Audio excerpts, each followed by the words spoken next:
যুগে যুগে যত ফেরাউন এসেছে ততই মুসা জন্মগ্রহণ করেছে। ফেরাউনের সলিল সবেদী হয়েছে, বাংলাদেশে কি তাদের বিচার হবে না? তারা আমাদের ভাগ্য নিয়ে ছিনিমিনি খেলে, বড় বড় কথা বলে, মুক্তিযুদ্ধ শুধু চর্চা করে। কোন মুক্তিযুদ্ধের সংবিধানে লেখা আছে চাঁদাবাজি? আমাদেরকে উত্তর দিয়ে যান। কোন মুক্তিযুদ্ধের সংবিধানে লেখা আছে টেন্ডারবাজি? আমাদেরকে উত্তর দিয়ে যান।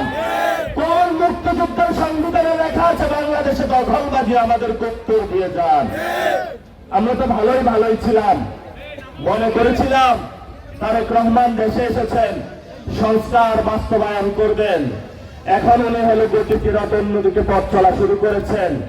আমরা স্পষ্ট করে দিতে চাই, বাংলাদেশের তরুণদের সংস্কার লাগবেই লাগবে। আমরা সংস্কারের যাত্রা থেকে এক চুল পরিমাণ ছাড়ব না, কারণ এই সংস্কারের শপথ আমাদের উপরে দায়িত্ব দিয়ে গিয়েছেন আমাদের আজাদীর প্রাণ পুরুষ শহীদ উসমান হাদি। বলেছিলেন, জান দিব চুলাই দিব না। আমরা সেই জান দিব জুলাই দিব নার জন্য লক্ষ কোটি তরুণ দাঁড়িয়েছি। জুলাইকে বাংলাদেশে, জুলাইয়ের সংস্কার বাংলাদেশে আমরা বাস্তবায়ন করেই ছাড়বো ইনশাআল্লাহ। ওরা পালায় কোথায়? সংসদের ভিতরে পালানোর চেষ্টা করে। এই গোয়াইনঘাট থেকে কি ঢাকার পার্লামেন্টে যাওয়া যাবে না? সবাই প্রস্তুত হন, পার্লামেন্টের সামনে যাব আমরা, যা বলবো ভাইয়া যান, সংস্কার আমাদের লাগবেই লাগবে। কারণ সংস্কারটা রক্তের উপরে দাঁড়িয়ে হয়েছে। আপনি কিভাবে ক্ষমতায় এসেছেন সেটা দেখার দরকার নাই। আমাদের 1400 লোককে এই বর্তমান সংবিধান রক্ষা করতে পারে নাই। আমরা আজাদীর সাথে চলি, ভারতের সাথে আমাদের কোনো নেগোসিয়েশন নাই, এবং আমরা কোন চাঁদাবাজ দুর্নীতিবাজদেরকে প্রশ্রয় দেই না। যেহেতু নতুন বাংলাদেশ গঠন করতে চাই, এই লাইনে আপনাকে আসতে হবে। আমরা আপনাকে বলতে চাই, মাননীয় প্রধানমন্ত্রী, আপনি বেলাইনে চলে গিয়েছেন, আমরা তরুণরা আপনাকে লাইনে নিয়ে আসবো। এতে যদি আপনি একটু রাগা হন, আমাদের চোখ তুলে দেন, তারপরেও আমরা আপনাকে লাইনে আনার জন্য চেষ্টা করতে থাকবো। আমরা কি কাউকে বেলাইনে যাইতে দিব? আমরা সবাইকে লাইনে রাখবো। আমরা আগে ঘোষণা দিয়েছিলাম, যে বাংলাদেশের ক্ষমতায় আসুক না কেন লাইনে থাকতে হবে। বেলাইন হইলে আমরা লাইনে আনার চেষ্টা করব। কি সবাই লাইনে রাখতে পারবেন না? তাদেরকে, যেখানে এমপি গুলো আছে তাদেরকে লাইনে রাখতে হবে। এমপি হওয়ার পর আর পাওয়া যায় না কাউরে। এমপি হওয়ার আগে, দাদা একটা ভোট দিয়েন, মা আপনি একটা ভোট দিয়েন, মনে হচ্ছে দুনিয়ার আদর উচ্চায় পড়ে। ইলেকশনের পরে বলে সময় নাই, দৌড়ায় দৌড়ান কোথায়? গোয়েন্দাটা আসার রাস্তা আগে ঠিক করেন, তারপরে কোথায় যাবেন আমাদের। এখানে একটা স্কুলের বালুর মাঠ বানাইছে, স্কুলের মাঠ দখল দিছে, দেয় নাই? তারা দিছে, আমরা তো জানি। স্কুলের বাচ্চাদের উপরে কেন অত্যাচার করতে আসেন? কি স্কুল? গোলাগ্রাম উচ্চ বিদ্যালয়, ওইখানে মাঠটা দখল দিয়ে দিছে। যেখানে যাই এখানে সমস্যা, সর্বাঙ্গে ব্যথা, ঔষধ দিব কোথা? দেশটা নষ্ট করে দিচ্ছে। কথা বললে নাসিরউদ্দিন খারাপ, কাউকে তো ফুলের কোথাও দেই না, গালাগালির তো দূরের কথা। আমরা সত্য কথা বলি, সত্য কথা বললেই বলে গালাগালি।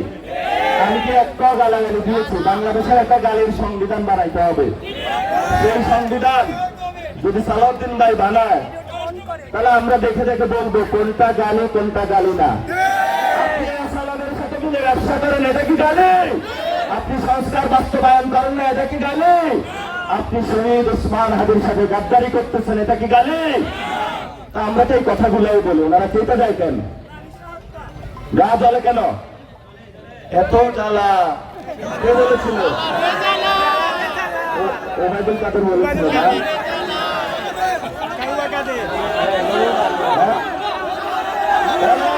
তাদের এখন যেই পথে গেছে আওয়ামী লীগ, বিএনপিও ওই পথে যাইতেছে। আমাদের করার কি? পথ যদি দিল্লির দিকে বাড়ান, আমরা বলবো ঢাকায় আপনারা আস্তানা করুন, ভবিষ্যতে দক্ষিণ এশিয়ায় ঢাকা নেতৃত্ব দিবে বাংলাদেশের তরুণরা প্রস্তুত হচ্ছে। অনেকে বলে দক্ষিণ এশিয়াতে মোদী আছে, আমরা বলি মোদীর তো 2 দিন আগে গতি হয়ে গেছে, আর কি নেতৃত্ব দিবে? বাংলাদেশের প্রধানমন্ত্রীকে বাংলাদেশের তরুণরা খেলা দিছে, ওই দেশের তরুণদের চেয়ে বাংলাদেশি তরুণরা আরো 1000 বছরে গিয়ে। আপনারা যারা এখানে তরুণরা এসেছেন অনেক দুঃখ কষ্টে আছেন জানি, বিশ্বাস করেছিলেন তারেক ভাইয়াকে, ভাইয়া আপনাকে ফাঁকি দিল, কি যে একটা ফাঁকি দিল, প্রতারণা করলো আপনার সাথে।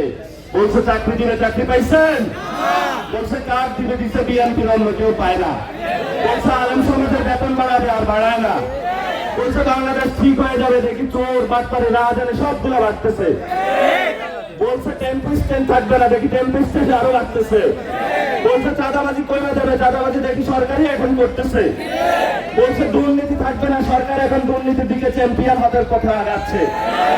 কোথায় আমরা ভালো পাবো? এই জন্য বলবে এই সরকার বাংলাদেশ চালাইতে পারবে না।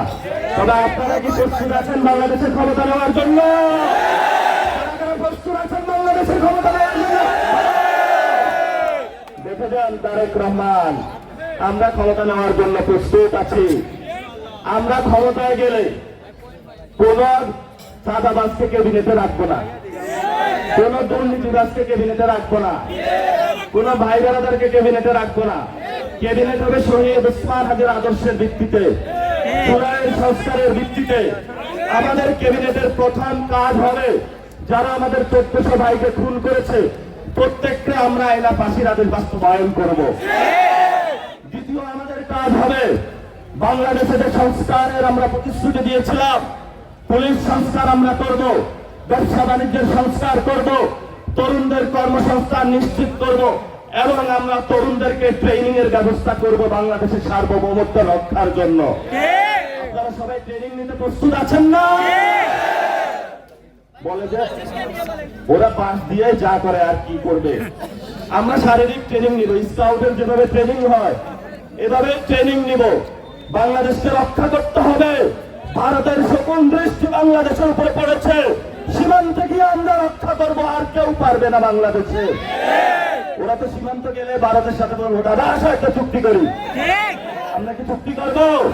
আমরা চোখে চোখ রেখে বলবো যেভাবে জিয়াউর রহমান তোমাদের বিরুদ্ধে দাঁড়িয়েছে, আমরা দাঁড়িয়েছি, জিয়াউর রহমানের সন্তান দাঁড়ায়নি।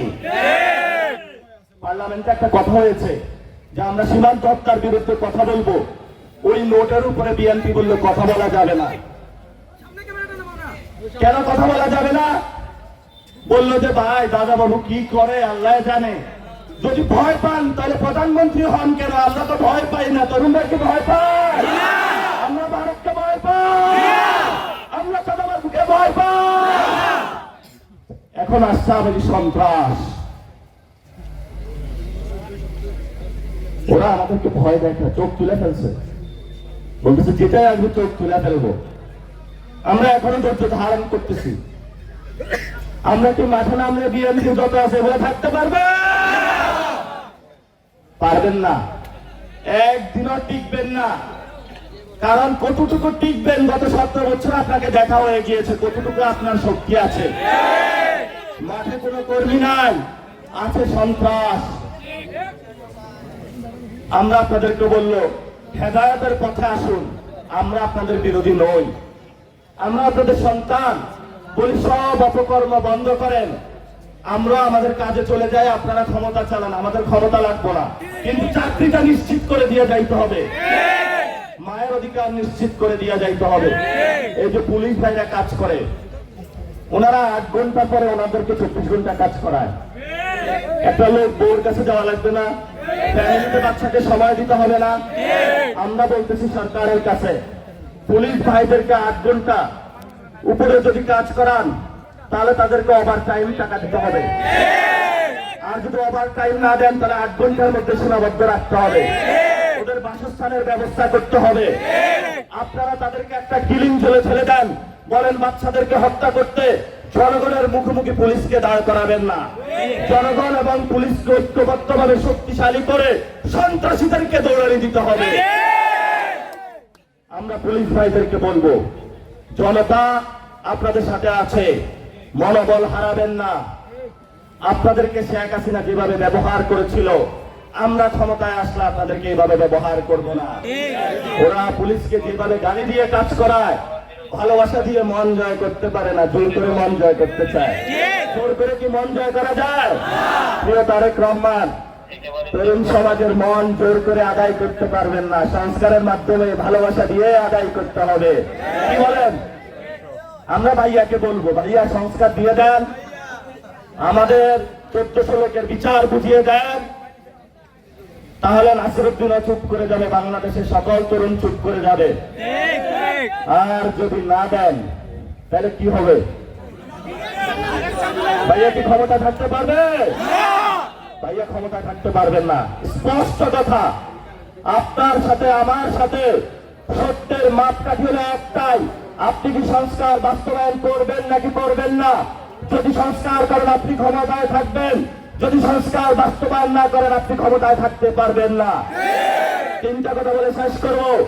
70-এর নির্বাচনে যখন বাংলাদেশকে ক্ষমতা বুঝিয়ে দেওয়া হয় নাই, বাংলাদেশ কি স্বাধীন হয়েছিল নাকি হয় নাই? আমরা লুঙ্গি পরে যুদ্ধ করতে জানি, অস্ত্র হাতে নিয়েছিলাম।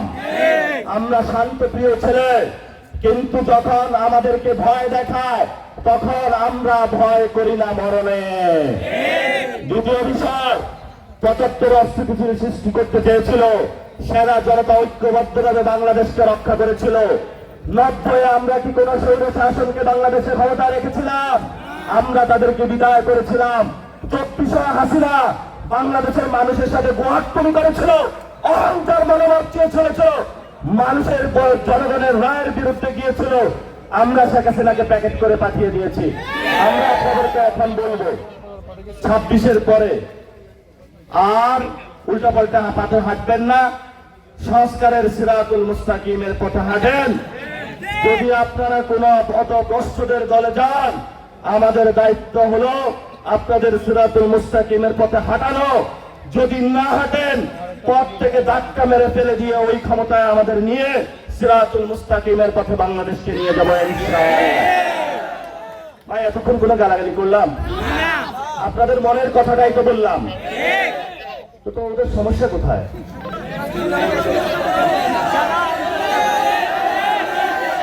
এখানে তো অনেক বিএনপির লোক আছে, এখানে তো অনেক বিএনপির লোক আছে। বাবারা, আপনারাই সাক্ষী দিয়ে যান আমরা কি করলাম, কি অপরাধ করলাম। ওই সময় আমরা বলছি যে কোন বাংলাদেশে বৈষম্য চলবে না, কোটা থাকবে না। শেখ হাসিনা বলে ওরা আমার গতি নাড়া দিতে আসে, চালা গুলি। এখন তারেক রহমান বলে আমার গতি নাড়া দিতে আসতেছে, চালা গুলি, চোখ তুলে দেয়। আপনার বয়সী একটা ছেলে যার চোখটা তুলে দিছে, কি অপরাধ ছিল তার? এখন আবার এই ন্যারেটিভ তৈরি করে যে নাসিরউদ্দিনের কারণে চোখ চলে গেছে। কত বড় অসভ্য করার অসভ্য বাংলাদেশের এগুলো। কিভাবে যে আপনারা এদেরকে ভোট দিচ্ছেন কেন? ভুলে ভোট দিয়ে দিচ্ছে।